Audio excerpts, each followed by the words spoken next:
Honestly ये performance देख के ना दिल भी नहीं चाहता कि बंदा तैयार हो और तैयार होके आपसे गुफ्तगू करे या बात करे। लेकिन सच यही है, हम कहीं नहीं खड़े, consistent nose dive, Asian tiger बनते थे हम लोग। मतलब अब तो टूटलेस टाइगर वाली कहानी हमारी सामने आती जा रही है सवेरा।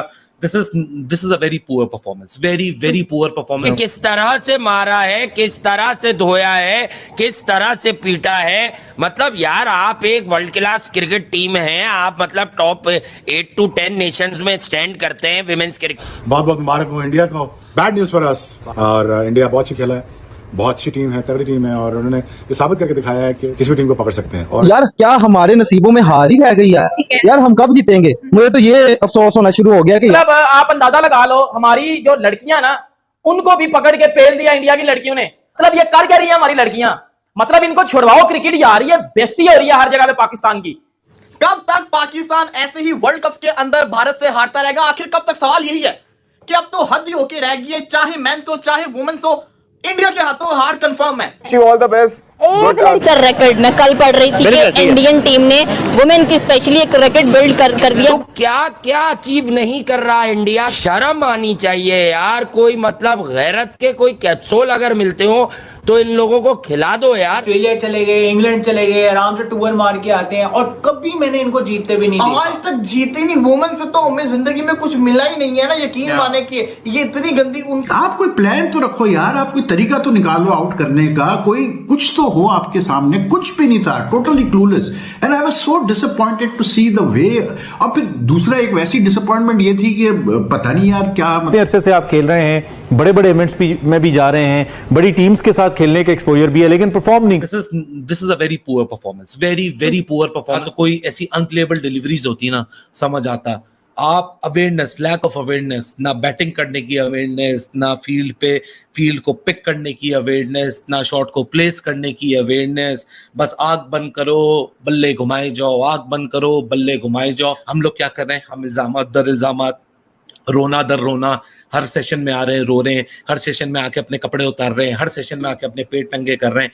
एक वुमन टीम से आपको उम्मीद है कि इतना पैसा मिलता है, इतनी आपको फेडरेशन में से सपोर्ट मिलती है, इतनी आपको मीडिया से सपोर्ट मिलती है, कोई कंप्लेन नहीं आपको करनी चाहिए यार। कुछ कहीं तो स्टैंड अप करो। इस पूरी 11 के अंदर सिवाय आयशा नसीम के कोई आपका फ्लुएंट बल्लेबाज नहीं था। मुनीबा अली को भी तुक्के में शॉट्स, जो भी उसको बाउंड्रियां मिली हैं 3, वो भी उसकी तुक्के में मिली हैं। उनकी एक लड़की उनकी और पूरी टीम हमारी, या कि पता नहीं क्या टीम में, हम उनकी हर एक टीम से हार जाते हैं, और वो इतनी मेहनत करते हैं कि नजर आता है कि उन्होंने मेहनत की है, और मेहनत का सिला मिलता है। इसलिए कोई कंपैरिजन नहीं है। मीडिया और जो क्रिकेट के फैन है पाकिस्तान के, प्लीज जब भी अब ICC इवेंट में हिंदुस्तान सामने आएगी, कोई खुश ना हो, क्योंकि far better, far superior team है। वो टीम बनाई है उन्होंने, क्योंकि उनका प्रोसेस, उनका सिस्टम बड़ा स्ट्रॉन्ग है। उनकी लड़कियों की जो फिजिक है, जो बॉडी है, यकीन करें कि हमारे लड़कों से अच्छी है। उनकी एक लड़कियां मेरे स्ट्राइक रेट स्मृति मंदाना कमाल कर दिया है इंडिया की लड़कियों ने यार। पाकिस्तान की लड़कियों को हरा के रख दिया वर्ल्ड कप में यार। What a cracker, what a thriller यार। मजा आ गया प्रॉपर। पाकिस्तान वर्सेस इंडिया वाले मैच का पूरा पैसा वसूल हुआ है यार। जिस तरह हमारे यानी कि एशिया कप से बात करते हैं, एशिया कप में हम लोग हारे, ओडीआई कप में, ओडीआई वर्ल्ड कप में हम हारे, T20 वर्ल्ड कप में हारे, लेजेंड्स हमारे चौक करके वो हार गए, ठीक है। उसके बाद जो फीमेल थी हमारी आखिरी उम्मीद, वो हमारे लड़के, हमारी लड़कियां, मतलब पिछले मैं देख लूं 1 महीने में या पिछले 40 दिनों में 3 बार इंडिया ने पाकिस्तान को हराया है, और ये उन्होंने ना अपनी क्लास शो किया है, और हमने अपना वो फजूल किस्म का अपना घंटा शो किया और अपना घंटा बजवाया है। सीधी सी बात है यार। हम लोगों ने थोड़ी सी जहाँ टफ कंडीशंस आती हैं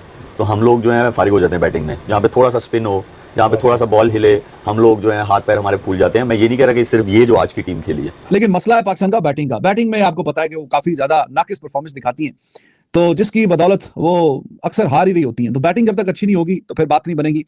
हर दफा का मजाक हो गया, हर दफा का यही रोना पिटना है कि इंडिया से हार गए, काश ये हो जाता। आज भी सिर्फ ये काश ही रह गया। आखिर कब तक आप लोग काश के ऊपर डिपेंड करोगे? कब जिसको कहते हैं कॉन्फिडेंट थे अपने डिसीजंस पे, आपको क्रिटिसिज्म हुआ, आप अगले मैच के अंदर वही चीजें अपनी करना शुरू कर दी जो बाहर मीडिया में लोग बोल रहे थे। तो यानी आप पहले गलत थे या अब गलत थे, किसी को कुछ नहीं पता क्या हो रहा है। नहीं, बहुत these Pakistani women cricketers, they looked aloof today. कुछ समझ नहीं आ रहा था, बहुत ही कोई मतलब नॉन, जहां आपको बिल्कुल जरूरत ना हो वहां रन आउट्स हो रहे थे, कभी कुछ हो रहा था, कभी कोई मसला हो रहा था। They looked totally lost in the field. ऐसे लग पाकिस्तान क्रिकेट की हुई मौत। भारतीय बेटों के बाद अब बेटियों ने भी कर दिया चकनाचूर। पाकिस्तान क्रिकेट का बुरा दौर ख़त्म होने का नाम ही नहीं लेगा। पहले भारतीय बेटों ने मैदान में ऐसी धुनाई की कि पूरी पाक टीम हिम्मत जवाब देगी, और अब भारत की बेटियों ने भी कारनामा दोहरा दिया। महिला एशिया कप के मुकाबले में भारतीय टीम ने पाकिस्तान को न सिर्फ हराया बल्कि मैदान में तोड़ डाला। बल्लेबाजी, गेंदबाजी और फील्डिंग तीनों विभागों में भारतीय बेटों ने ऐसा प्रदर्शन दिया। Pakistan India versus England. Rishabh Pant England के खिलाफ पांचवें टेस्ट मैच से बाहर। इस खिलाड़ी की एंट्री बीसीसीआई ने दिया पूरा अपडेट। ऋषभ पंत को मैनचेस्टर टेस्ट के मैच के दौरान पहले ही दिन खेल में चोट लगी थी। तब पंत क्रिस वॉक्स की गेंद पर रिवर्स स्पिन मारने का प्रयास कर रहे थे, जिससे वो चूक गए और गेंद उनके दाएं पैर पर जोर से लगी। भारत और इंग्लैंड के बीच टेस्ट जोर से लगी, जिसके कारण ऋषभ पंत अब नहीं खेल पाएंगे। भारत और इंग्लैंड के बीच टेस्ट सीरीज का चौथा मुकाबला मैनचेस्टर के ओल्ड ट्रैफर्ड मैदान पर खेला गया। ये मुकाबला भारतीय टीम रविंद्र जडेजा, वाशिंगटन सुंदर और कप्तान शुभमन गिल की शतकीय पारी का बदौलत ड्रॉ कराने में सफल हुई, और जिसमें योगदान हमारा केएल राहुल का भी था। 90 रन की पारी उन्होंने बहुत अच्छी खेली। अब दोनों टीमों के बीच सीरीज का पांचवा एक आखिरी टेस्ट मैच है। 31 जुलाई से लंदन से ओवल मैदान पर खेला जाना है, जिसमें ये तय होगा कि कौन सी टीम एक टेस्ट मैच का वर्ल्ड कप जीतती है और किसके हाथ में वर्ल्ड कप आता है टेस्ट सीरीज का। गिल की कप्तानी पर सवाल उठ रहे हैं, खासकर इंग्लैंड की पहली पारी के दौरान फील्डिंग, सेटिंग और गेंदबाजों के बदलाव को लेकर, लेकिन गिल ने जवाब दिया। बल्ले से वही भी मुश्किल हालात में 25 वर्षीय कप्तान ने पॉइंट की दिशा में एक करार कट मारते हुए अंतिम दिन सुबह शतक पूरा किया।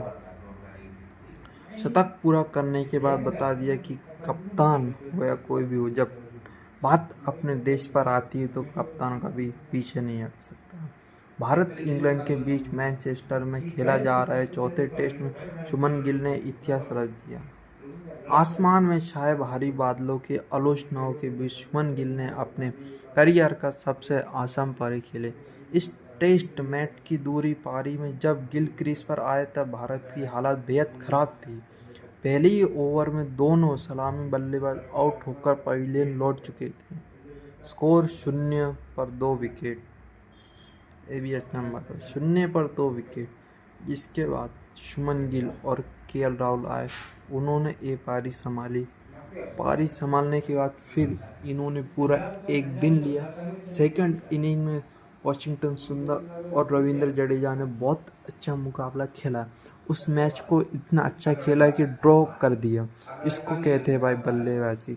India versus England. अब मैच खेला जाना भाई लंदन में, आखिरी मैच होगा। सब दोनों टीमों के पास एक एक पॉइंट है। भारत को 1 पॉइंट चाहिए भाई जीतने के लिए, जिसमें से अगर भारत ये मैच जीतता है तो पॉइंट बराबर आ जाएंगे। अगर इधर इंग्लैंड जीत जाता है, ये मैच इंग्लैंड के पास चला जाएगा। भारत इस टेस्ट को हार चुका होगा, पर भारत को वापसी करना होगा। जय हिंद, जय। सब्सक्राइब करो, सब्सक्राइब।